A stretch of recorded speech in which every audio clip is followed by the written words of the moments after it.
अस्सलाम वालेकुम। आज की ये वीडियो है ये स्वीडिश माइग्रेशन बोर्ड के हवाले से है। स्वीडन माइग्रेशन बोर्ड ने एक नया कानून जो है वो मुतारफ़ करवाया है जो 1 अप्रैल 2025 से इम्प्लीमेंट हो रहा है स्वीडन में, जो डायरेक्टली जहाँ पे स्वीडन में जो लोग साइलम के लिए अप्लाई करते हैं उनको अफेक्ट करेगा और इनडायरेक्टली उन लोगों को अफेक्ट करेगा जिन्होंने कभी स्वीडन में साइलम अप्लाई किया लेकिन उनका साइलम जो है वो अप्रूव नहीं हो सका और उसके बाद वो स्विच करके डिफरेंट कैटेगरीज में। तो मेनली इस जो लॉ है इसका उन्होंने नाम रखा है चेंज ऑफ ट्रैक चेंजिंग को उन्होंने जो है वो अभी पॉसिबिलिटी ख़त्म कर दी है। यहाँ पे बहुत से लोग स्वीडन में जो आते थे और उनको स्वीडन के अंदर जो है वो उनको जो है वो पॉलिटिकल स्टे की ज़रूरत होती थी या फिर उनको अपने मुल्क में किसी प्रॉब्लम होती थी ऐसे कि उनकी जान को ख़तरा है, तो वो स्वीडन में जो है वो पॉलिटिकल स्टे के लिए अप्लाई करते थे। अब उस वक़्त तो ये कानून था कि अगर आपका पॉलिटिकल स्टे जो है वो या साइलम जो है वो एक्सेप्ट नहीं होता और उस दौरान आप कोई जॉब स्टार्ट कर लेते हैं स्वीडन में, तो आप स्वीडन में रहते हुए ही वर्क परमिट अप्लाई कर सकते हैं।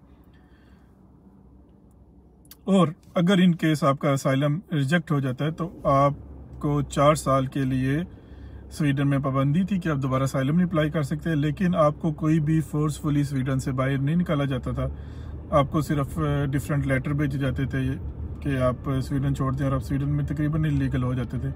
लेकिन आप कभी भी आपको वो फोर्सफुली ज़्यादातर लोगों को नहीं निकाला जाता था।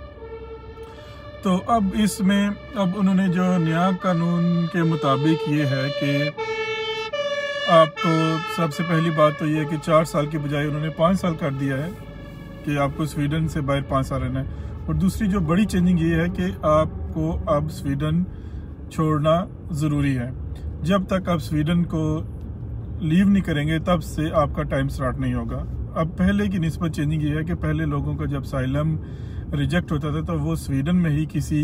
बहाने से अपील्स के थ्रू या डिफरेंट बहानों के साथ, अब बहाने कह सकते हैं, डिफरेंट रीज़न के साथ, जाहिर सी बात है वो लोग यहाँ पे रह रहे होते हैं, तो वो 4 साल गुजार लेते थे और 4 साल गुजारने के बाद वो दोबारा से ही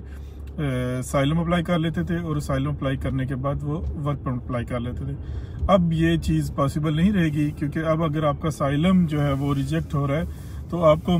जो है स्वीडन लीव करना बहुत ज़रूरी है, अदरवाइज आपका टाइम स्टार्ट नहीं होगा।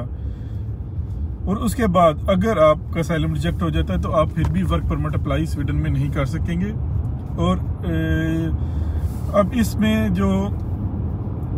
प्रॉब्लम वाली बात यह है कि उन्होंने स्वीडन वालों ने ये कहा है कि इससे पहले भी जिन लोगों का असाइलम रिजेक्ट हो चुका था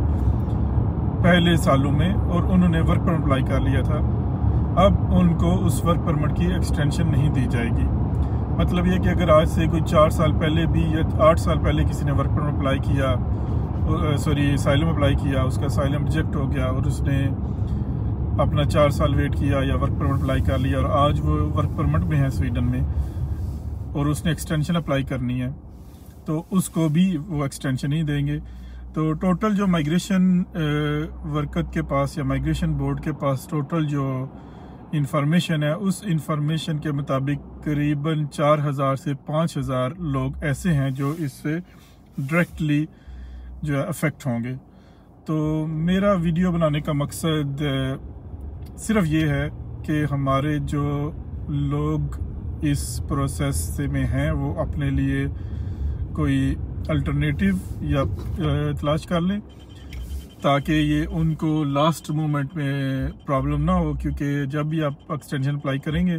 तो वो आपको ज़रूर पूछेंगे कि आप पहले अगर आपका साइलम रिजेक्ट हुआ था तो आप उसके बाद वर्क परमिट में आ गए, तो आप वर्क परमिट के बाद